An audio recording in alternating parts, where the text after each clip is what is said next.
फड़ोदी सट्टाबाजा ने जारी किया लोकसभा की 543 सीटों का ओपिनियन पोल। नमस्कार दोस्तों, जय हिंद, वंदे मातरम। जी हाँ दोस्तों, लोकसभा चुनाव में अब तारीखों का ऐलान होने के बाद कहीं ना कहीं दोस्तों अब ओपिनियन पोल भी सामने आ चुके हैं। कहीं ओपिनियन पोल में बीजेपी तो कहीं ओपिनियन पोल में दोस्तों यहाँ पर कांग्रेस पार्टी का दबदबा देखने को मिल रहा है। लेकिन वर्तमान क्या परिस्थितियां हैं दोस्तों, वर्तमान में क्या नरेंद्र मोदी देश में एक बार फिर प्रधानमंत्री बन पाएंगे, या फिर दोस्तों इस बार कुछ बड़ा कमाल होकर या फिर ऐतिहासिक कुछ बड़ा होकर क्या बीजेपी अपने सत्ता से बाहर हो पाएगी, या फिर दोस्तों इस बार कांग्रेस पार्टी सत्ता में वापसी करने जा रही है। दोस्तों नरेंद्र मोदी, जेपी नड्डा और अमित शाह की तिकड़ी लगातार देश के अलग अलग कोनों में घूमकर दोस्तों यहाँ पर प्रचार प्रसार करती हुई दिखाई दे रही है। और कहीं ना कहीं यहाँ पर दोस्तों चुनावी सियासत में दोस्तों बड़े बदलाव हो रहे हैं। ऐसे में दोस्तों यहाँ पर बता दें कि ओपिनियन पोल में भी दोस्तों काफी बड़े बदलाव होते हुए नजर आ रहे हैं। लोकसभा चुनाव के ओपिनियन पोल काफी महत्वपूर्ण हो चले। इस ओपिनियन पोल में हम दोस्तों बात करेंगे कौन किस राज्य में मजबूत है, किस क्षेत्र में कौन सी पार्टी यहाँ पर किस सीट पर जीत रही है। ऐसे में दोस्तों अलग अलग राज्यों में अलग अलग क्षेत्र के साथ अलग अलग पार्टी के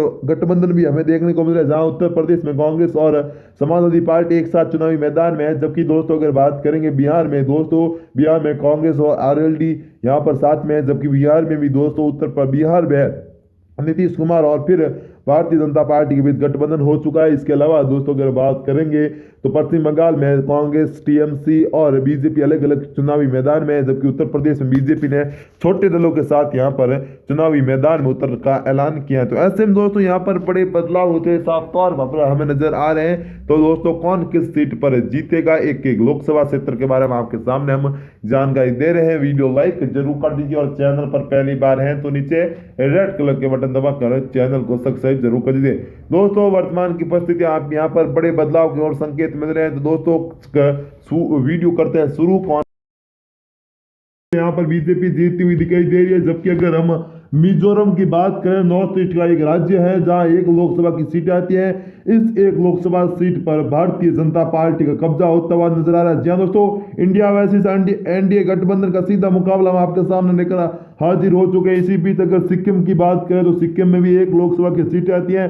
सिक्किम की एक लोकसभा सीट पर बीजेपी का कब्जा होता हुआ साफ तौर पर नजर आ रहा है। तो कहीं ना कहीं दोस्तों हम कह सकते हैं कि इस बार मिडिल ईस्ट दोस्तों नॉर्थ ईस्ट में कहीं ना कहीं भारतीय जनता पार्टी का अच्छा दबदबा हमें देखने को मिल रहा है। अगर मेघालय की 2 लोकसभा सीटों की बात करें तो एक पर दोस्तों यहाँ पर एक सीट पर दोस्तों बीजेपी, जबकि एक ही पर कांग्रेस पार्टी इंडिया गठबंधन यहाँ पर जीत हासिल करता हुआ नजर आ रहा है। अगर हम मणिपुर की बात करें जहां से राहुल गांधी ने अपनी भारत जोड़ो न्याय यात्रा की शुरुआत की थी, वहां पर 2 लोकसभा की सीट आती है जहां पर राहुल गांधी की पार्टी गठबंधन को एक सीट, जबकि मोदी समर्थक गठबंधन को एक सीट मिलता हुआ यहाँ पर दिखाई दे रही है। अगर चंडीगढ़ की बात करें तो चंडीगढ़ में एक लोकसभा की सीट आती है और एक लोकसभा सीट पर यहाँ पर दोस्तों कहीं ना कहीं हम कह सकते हैं कि इंडिया गठबंधन चंडीगढ़ और पंजाब के क्षेत्र में अच्छा प्रभाव जमा रहा है और उसमें यहाँ पर बेहतर रुझान भी सामने आ रहे हैं। तो कहीं ना कहीं दोस्तों हम कह सकते हैं यहाँ पर बड़े बदलाव हो रहे हैं। अगर दोस्तों देश के सबसे बड़े राज्य उत्तर प्रदेश की बात करें तो उत्तर प्रदेश में 80 लोकसभा की सीटें आती है।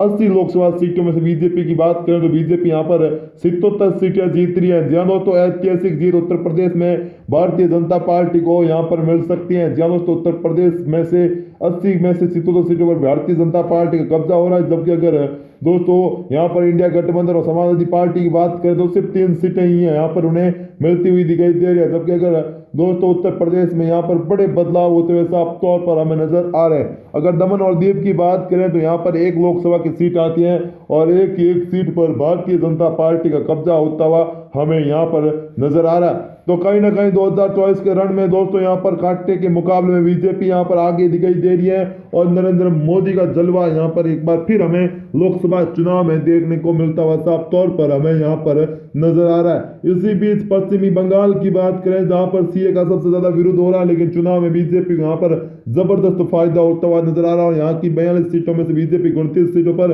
जबकि टीएमसी और कांग्रेस गठबंधन सिर्फ 13 सीटों पर यहाँ पर सिमट कर रह रही है। कहीं ना कहीं दोस्तों पश्चिम बंगाल में बीजेपी की बड़ी सेंधमारी हो रही है। जबकि अगर दक्षिण भारत के राज्य तेलंगाना की 17 सीटों की बात करें तो बीजेपी सिर्फ यहाँ पर 4 सीटें जीत रही है, जबकि इंडिया गठबंधन दक्षिण भारत में 13 सीटों पर तेलंगाना राज्य में कामयाब मिलती हुई दिखाई दे रही है। तमिलनाडु की बात करेंगे दोस्तों, तमिलनाडु में 39 लोकसभा की सीटें आती है, जिसमें बीजेपी समर्थक गठबंधन सिर्फ 2 सीटें यहाँ पर तमिलनाडु में जीत रहा है। जबकि इंडिया गठबंधन की बात करें तो इंडिया गठबंधन यहाँ पर दोस्तों 37 सीटें तमिलनाडु में जीत रहा है। तो कहीं ना कहीं दोस्तों नरेंद्र मोदी का यहाँ पर अच्छा प्रभाव, पहली बार बीजेपी तमिलनाडु में 2 लोकसभा सीटें यहाँ पर जीतती हुई दिखाई दे रही है। तो कहीं ना कहीं यहाँ पर बड़े बदलाव साफ तौर पर होते हुए नजर आ रहे हैं। अगर गुजरात की बात करेंगे साथियों, गुजरात में 26 लोकसभा की सीटें आती हैं, 26 की 26 लोकसभा सीट पर बीजेपी का दबदबा देखने को मिल रहा है। जी दोस्तों, मोदी और अमित शाह का गढ़ गुजरात यहाँ पर भारतीय जनता पार्टी के पक्ष में जाता हुआ साफ तौर पर हमें यहाँ पर नजर आ रहा है। गुजरात की 26 की 26 लोकसभा सीटों पर बीजेपी का प्रभाव देखने को मिल रहा है। हाल ही में दिनों में मुख्यमंत्री बदलने वाला हरियाणा में बीजेपी का अच्छे संकेत मिल रहे हैं। जहां दोस्तों मनोहर लाल खट्टर की छुट्टी के बाद दोस्तों सीधे तौर पर हम कह सकते हैं कि यहाँ पर चुनाव में भी बड़ा फायदा हो रहा है। 10 की 10 सीटों पर बीजेपी हरियाणा में जीतती हुई हमें दिखाई दे रही है। तो कहीं ना कहीं दोस्तों सियासी घमासान में हरियाणा में बीजेपी को यहाँ पर बड़ी कामयाबी मिलती हुई हमें यहाँ पर नजर आ रही है। जबकि अगर पंजाब की बात करें दोस्तों, पंजाब में किसान आंदोलन का असर देखने को मिल रहा है। साफ तौर पर 13 की सीटों में से बीजेपी सिर्फ एक बीजेपी समर्थक गठबंधन यहाँ पर 1 सीट पर जीत हासिल हो रहा है। जबकि अगर इंडिया गठबंधन की बात करें तो वो 12 सीटों पर बढ़त बढ़ाए हुए नजर आ रहा है। जम्मू कश्मीर की 5 लोकसभा सीटों की बात करें तो यहाँ पर बीजेपी समर्थक गठबंधन 3 सीटों पर, जबकि अगर बात करेंगे अन्य के खाते में यहाँ पर 2 सीटें जाती हुई साफ तौर पर हमें यहाँ पर नजर आ रही है। दोस्तों जम्मू कश्मीर में बड़े बदलाव के संकेत साफ तौर पर मिल रहे हैं और जम्मू कश्मीर में दोस्तों यहाँ पर बीजेपी को बड़ी जीत हासिल हो रही है। जबकि दोस्तों यहाँ पर इंडिया गठबंधन को बड़ा झटका लगता हुआ साफ तौर पर हमें यहाँ पर नजर आ रहा है। कहीं ना कहीं दोस्तों सियासी घमासान में काफी महत्वपूर्ण हो चला ये राज्य। अब के बाद दोस्तों काफी बड़े बदलाव यहाँ पर होते हुए हमें यहाँ पर नजर आए। जबकि दोस्तों हिमाचल प्रदेश की बात करें तो हिमाचल प्रदेश में दोस्तों यहाँ पर बड़े बदलाव हो रहे हैं। हिमाचल प्रदेश में 4 लोकसभा सीटों में से बीजेपी सिर्फ 3 सीटों पर जीत रही है, जबकि कांग्रेस पार्टी यहाँ पर 1 सीट पर कब्जा जमाती हुई हमें यहाँ पर भी नजर आ रही है। जी हाँ दोस्तों, जम्मू कश्मीर क्षेत्रों में भी कहना बड़े बदलाव हो रहे हैं। पहाड़ी क्षेत्रों में बीजेपी का अच्छा दबदबा देखने को मिल रहा है। अगर छत्तीसगढ़ की साथियों बात करें तो छत्तीसगढ़ में 11 लोकसभा की सीटें आती है, जिसमें बीजेपी 10 सीटों पर, जबकि यहाँ पर कांग्रेस पार्टी दोस्तों 1 सीट पर यहाँ पर जीत हासिल करती हुई हमें यहाँ पर नजर आ रही है। तो कहीं ना कहीं हम कह सकते हैं कि यहाँ पर बड़े बदलाव होते हुए साफ तौर पर नजर आ रहे हैं। उत्तर प्रदेश सहित उत्तराखंड छत्तीसगढ़ में बीजेपी की एक तरफा जीत देखने को मिल रही है। जबकि अगर मध्य प्रदेश की बात करें तो मध्य प्रदेश में दोस्तों यहाँ पर बड़े बदलाव हो रहे हैं। मध्य प्रदेश में दोस्तों भारतीय जनता पार्टी को यहाँ पर बड़ी जीत हासिल होती हुई नजर आई है। भारतीय जनता पार्टी यहाँ पर दोस्तों मध्य प्रदेश की 29 में से 28 सीटों पर जीत हासिल कर सकती हैं, ऐसे सूत्र बता रहे हैं। और जानकारी ये भी निकल कर आ रही है कि मध्य प्रदेश में बीजेपी का प्रभाव हमें देखने को मिल रहा है। बीजेपी यहाँ पर अच्छा प्रदर्शन करती हुई साफ तौर पर यहाँ पर नजर आ रही है। जबकि दोस्तों अगर झारखंड की बात करें तो झारखंड में कांटे की टक्कर भारतीय जनता पार्टी कांग्रेस गठबंधन के बीच देखने को मिली है। झारखंड की 14 लोकसभा सीटों में से कांग्रेस यहाँ पर 6 सीटों पर जीत रही है, जबकि बीजेपी समर्थक गठबंधन 8 सीटों पर यहाँ पर बाजी मारता हुआ साफ तौर पर नजर आ रहा है। केरला की बात करें केरला की बात करें तो यहाँ पर 20 लोकसभा की सीटें आती है। 20 की 20 सीटों पर बीजेपी का दबदबा हमें देखने को यहाँ पर साफ तौर पर मिलता हुआ नजर आ रहा है। तो कहीं ना कहीं दोस्तों यहाँ पर सीधे तौर पर हम कह सकते हैं बड़े बदलाव होते हुए यहाँ पर नजर आ रहे हैं। उत्तर प्रदेश के लोकसभा चुनाव में दोस्तों बीजेपी यहाँ पर बड़ी जीत हासिल की और बढ़ती हुई हमें दिखाई दे रही है। जहाँ दोस्तों बीजेपी यहाँ पर बड़े बदलाव करती हुई नजर आ रही है। तो ऐसे में दोस्तों यहाँ पर बड़े बदलाव हो रहे हैं। अगर हम बिहार की बात करें तो बिहार में 40 लोकसभा की सीटें आती है। बिहार की 40 लोकसभा सीटों में से बीजेपी यहाँ पर 35 सीटों पर जीत रही है। जहाँ दोस्तों नीतीश कुमार के साथ आने से बीजेपी को यहाँ पर जबरदस्त फायदा हो रहा है और 35 की 35 सीट 40 में 35 सीट बीजेपी जीत रही है। जबकि दोस्तों यहाँ पर आरजेडी और कांग्रेस मिलकर सिर्फ 5 सीटें उत्तर प्रदेश में यहाँ बिहार में जीतती हुई बीजेपी यहाँ पर नजर आ रही है। तो कहीं ना कहीं दोस्तों यहाँ पर फाइनल ओपिनियन पोल भी हमारे सामने आ चुका है।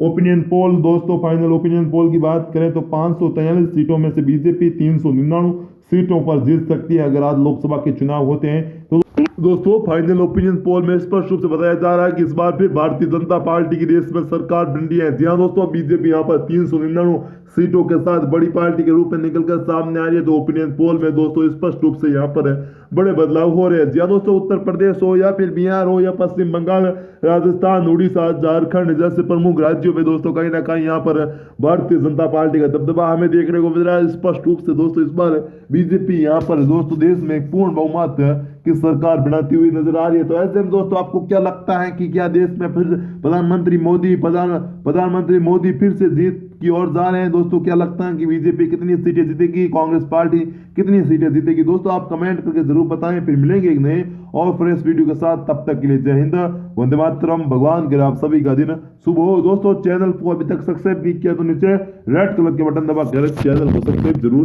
कर दीजिए, ताकि आपके सामने पूरी जानकारी लोकसभा चुनाव की देते रहे।